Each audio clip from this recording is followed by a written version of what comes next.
Thank you for joining class once again. It was so easy for you to just ditch, but you decided to learn, and for that I am so proud. Today's lesson is going to be on the calendar.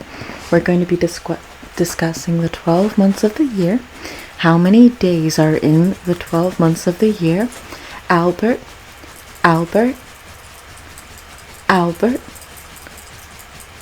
could you stop scratching your butt? We've gone over this daily. We're going to be discussing how many days there are in the months, what holidays we acknowledge, recognize, or celebrate during each month, and we're also going to go through the days of the week. So, we might even sing a nice little song to explain the days of the week. Albert, if your butt scratching gets so distracting, I'm going to have to ask you to leave. Thank you. So, first let us begin with how many days there are in the months. First, we're going to go with January. In many different cultures, such as the Orthodox calendar, the year does not start with January.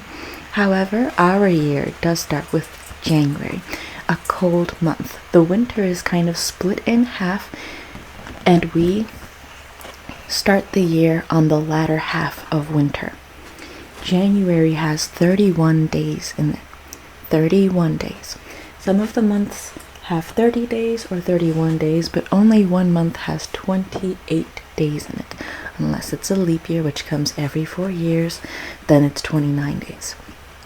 The leap year happens because the way we count time adds an extra quarter of time missing from our calendar. So after 4 years, we have to count up all of that remaining quarter of time into an extra day to keep the calendar going. Otherwise, our entire calendar would be shifted, I think, by a quarter off each year. And then if you keep adding it up, then it's like a year behind and not on track, or a day behind and not on track. And then it just keeps building up. Anyways, the next day we're going to count is February.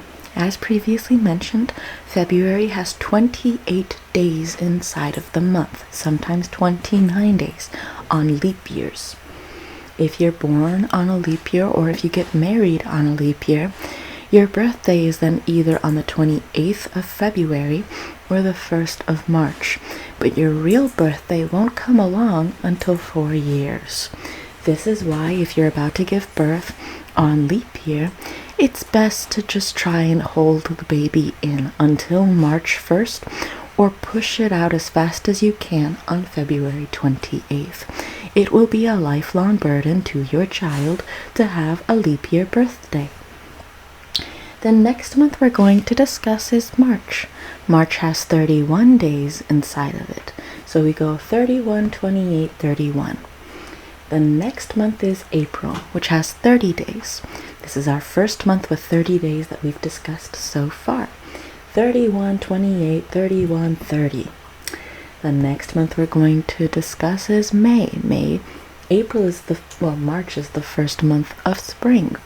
April is the middle month of spring. And May is the first or last month of spring. May has 31 days inside of it. June is the first month of summer. June has 30 days inside of it. July has 31 days inside of it.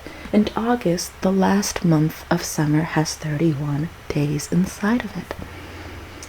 September, the beginning of fall or autumn, has 30 days inside of it.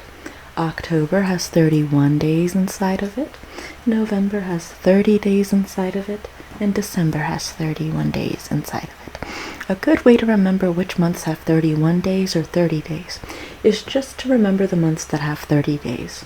So unless it is April, June, September, or November, so 4 months, unless it is April, June, September, or November, the month is going to have 31 days, unless it's February, which will have 28 days, but February is very easy to remember just because it's so different.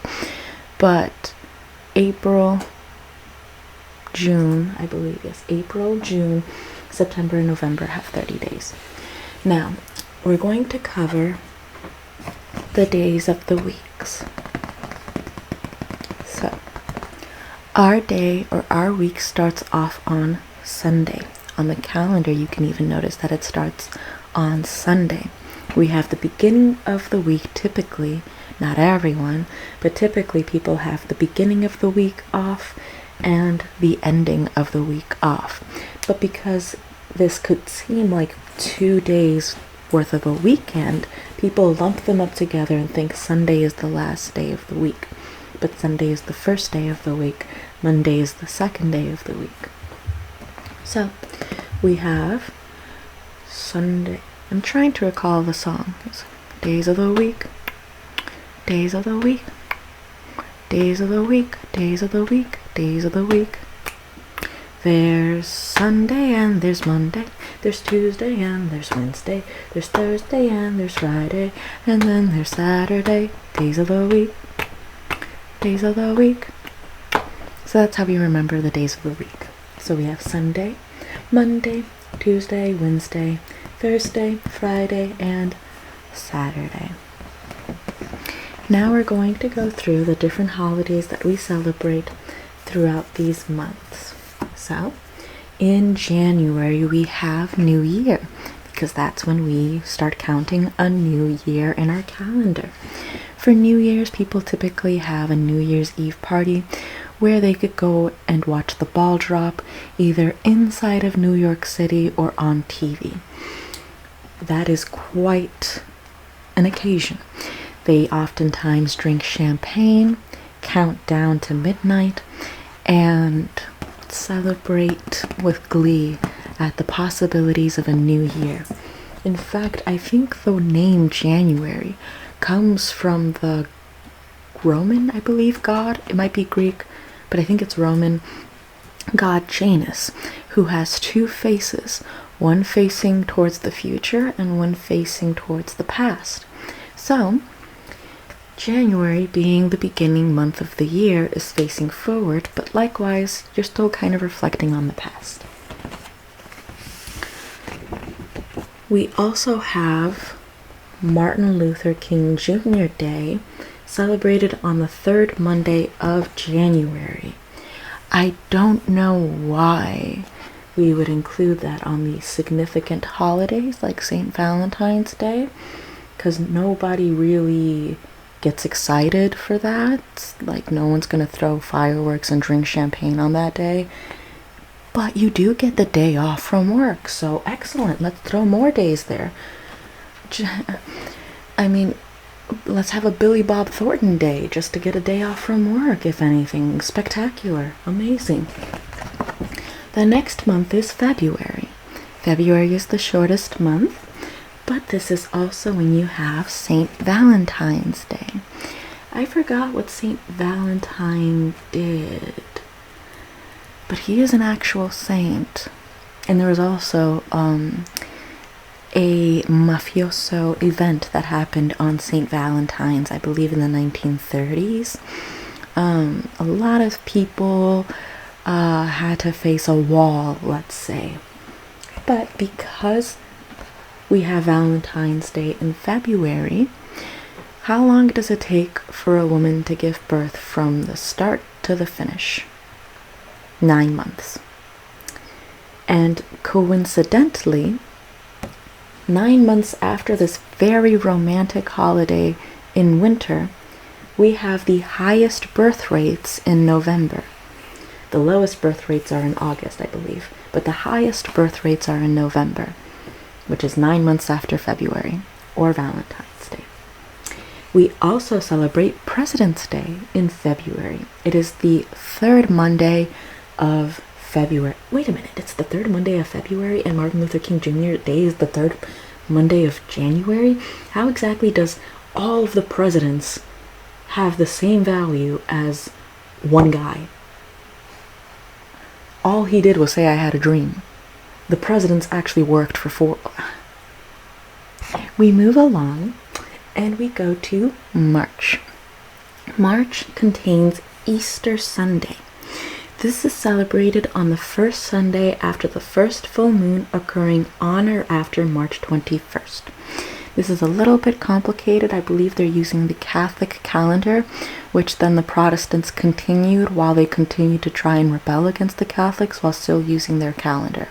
The Orthodox Church uses a different calendar that then quantifies Easter on a different day. Slightly, it's still within I think a week of Catholic Easter. But that's when Easter Sunday takes place. It is the first Sunday after the first full moon, occurring on or after March 21st. Now, which would be interesting because that means that the full moon happens every single year on or after March 21st, meaning that the full week of the full moon is the last week of March. Always. So does that... Well, I mean, the calendar is based on the celestial bodies, so that makes perfect sense. Now, we move on to May. I guess you celebrate Easter maybe in April. You continue to celebrate it in April. But that's not like real Easter. That's like Walgreens Easter. But we move on to the next holiday, which is Memorial Day. This is when you remember all of those who laid their lives down to protect the people that they love inside of their country. So this Memorial Day is celebrated on the last Monday of May. And once again, you get the day off from work to remember their sacrifices. So on the last Monday of May, you have Memorial Day, which brings back my question. What exactly and how exactly do all of the soldiers that died, having one day dedicated to them, and then all of the presidents that led this country and shaped it up, all of them having one holiday, how exactly are these two groups of the same value as a guy named after a German Protestant? I'm posing the question. This is a classroom. It's meant for discussion and questioning. Lots of questioning. Next, we have Independence Day. This is when the United States celebrates rebelling against the United Kingdom. So, on Independence Day, we celebrated on the 4th of July with fireworks. But many Americans will start blowing up fireworks and setting them off weeks in advance prior to the 4th of July, and will continue to keep launching off fireworks several weeks after the 4th of July, despite the fact that everyone's dogs, veterans, parents are now starting to lose their minds over the explosive sounds.